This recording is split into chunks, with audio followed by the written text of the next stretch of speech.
Did you know that some individualized educational plans for children with autism can actually be more harmful than helpful? This is the controversial truth about IEPs that we're about to dissect. Yes, you heard it right.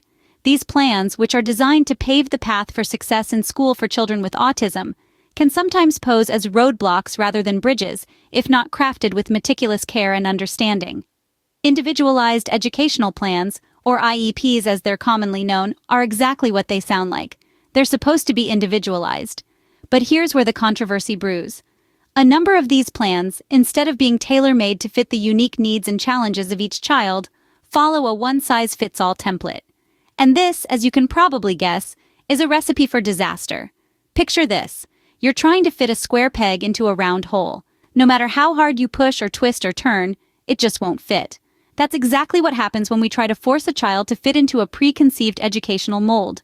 Each child with autism is unique, each with their own combination of strengths and challenges. And this uniqueness needs to be the cornerstone of their IEP. The key to a successful IEP lies in understanding the child's unique needs and challenges. It's about knowing that Johnny loves to draw and learns best through visual aids, or that Sarah has a knack for music and responds well to rhythm and melody. It's about recognizing that Tim struggles with loud noises, or that Lily needs a little extra time to process verbal instructions. The truth is, the effectiveness of an IEP hinges on the balance it strikes between addressing the child's needs and capitalizing on their interests and strengths. And when this balance is off, the plan can do more harm than good. Now that we've piqued your curiosity, let's dive into what not to include in these plans. First on our list is the cookie-cutter approach. This is a term often used to describe a one-size-fits-all strategy, and in the context of individualized educational plans, or IEPs, it's a method that should be avoided at all costs.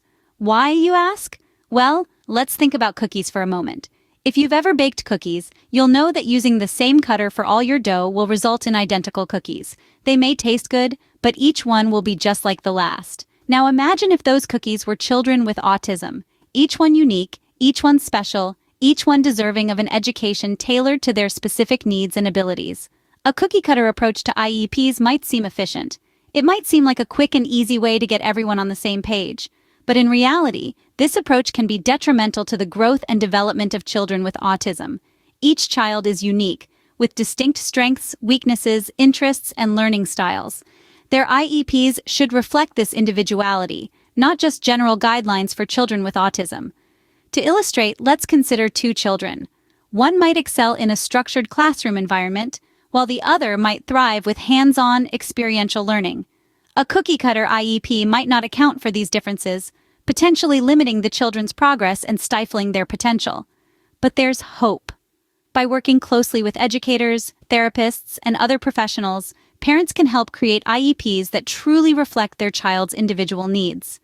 This might mean incorporating more visual aids for a child who learns best visually, or including more opportunities for physical movement for a child who needs to stay active to focus.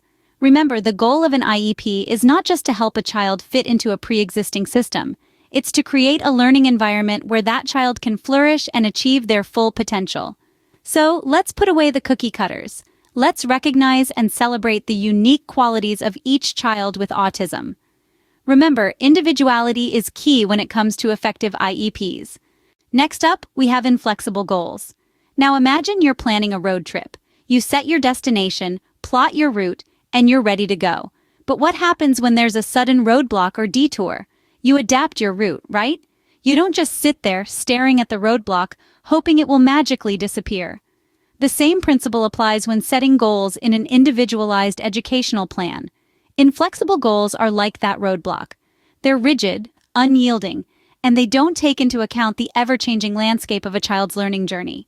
When we set goals that are too rigid, we risk setting up the child for failure. Why? Because learning isn't a straight line. It's a winding road with ups, downs, detours, and roadblocks. And each child with autism has their own unique road. So what happens when we set such inflexible goals? We create a scenario where the child is constantly trying to reach an unattainable target, leading to frustration, decreased motivation, and a sense of failure. This isn't what we want for our children. We want them to feel empowered, confident, and capable. This is where the beauty of flexible goals comes in. Flexible goals adapt to the child's progress and changing needs. They are realistic, achievable, and they grow with the child. They are like a GPS that recalculates the route when there's a detour. They keep the child moving forward, without the pressure of reaching an immovable target. Flexible goals celebrate every small victory, every step forward, no matter how small. They focus on the process rather than the end result, fostering a love for learning and a growth mindset. They empower the child, boost their confidence, and set them up for success. Remember, the purpose of an IEP is to support the child's learning journey, not to dictate a rigid path. We want to guide them, not control them. We want to empower them, not limit them. Goals should be a guiding light, not an immovable mountain. Thirdly, ignoring the child's interests is a big no-no. We all know how much easier it is to learn something when we're truly interested in it. This principle is even more important when we're talking about children with autism. Their interests can be a powerful tool to engage them in the learning process. It's like using a magic key to unlock a door that might otherwise stay firmly shut. Just think about it. If a child is fascinated by trains, wouldn't it be more effective to use this passion to teach them math, science, or reading? Incorporating their interests into their individualized educational plan, or IEP, can turn learning from a chore into a joy. And who doesn't want learning to be a joyous experience? Some may argue that focusing on a child's particular interest could limit their exposure to a broader range of topics. But let's flip that argument on its head. By using their interests as a launchpad, we can actually broaden their horizons. That train-loving child could learn about the history of railways, the physics of how trains move, or the geography of train routes. Suddenly, their interest has opened up a world of learning. Moreover, incorporating a child's interests into their IEP can help them develop important skills. For instance, if a child loves drawing, they can improve their fine motor skills. If they love music, they can work on their auditory processing skills. If they love puzzles, they can hone their problem-solving skills. By tapping into their passions, we can help them grow in ways they might not otherwise. Even beyond academics, embracing a child's interest can boost their self-esteem and sense of identity. They'll feel seen, heard, and valued for who they are. This emotional boost can be just as vital as any academic achievement. So let's not ignore the interests of children with autism in their IEPs. Let's embrace them, use them, and celebrate them. Because when a child's interests guide their learning, they are more likely to succeed. Our final point is overlooking the importance of social skills. Let's take a moment to consider how integral social skills are in our everyday lives. They are the key that unlocks our ability to communicate, form relationships, and navigate the world around us. For children with autism, these skills may not come naturally, and that's perfectly okay. However, it becomes a significant concern when we do not include social skills training in their individualized educational plans. By not prioritizing social skills in an IEP, we risk creating an imbalance in the child's development. Just as we wouldn't want a child to excel in math but struggle with reading, we wouldn't want a child to have strong academic skills but struggle with basic social interactions. Including social skills training in the IEP can take many forms. It might involve teaching a child how to make eye contact during a conversation, or how to understand social cues and body language. It could also involve teaching a child how to handle emotions in a healthy way, or how to navigate complex social situations like teamwork or conflict resolution. Neglecting this crucial aspect of development can hinder a child's ability to form meaningful relationships, succeed in school, and ultimately function in society. Social skills are just as important as academic skills and should never be overlooked in an IEP. In conclusion, crafting an effective IEP is a delicate balancing act.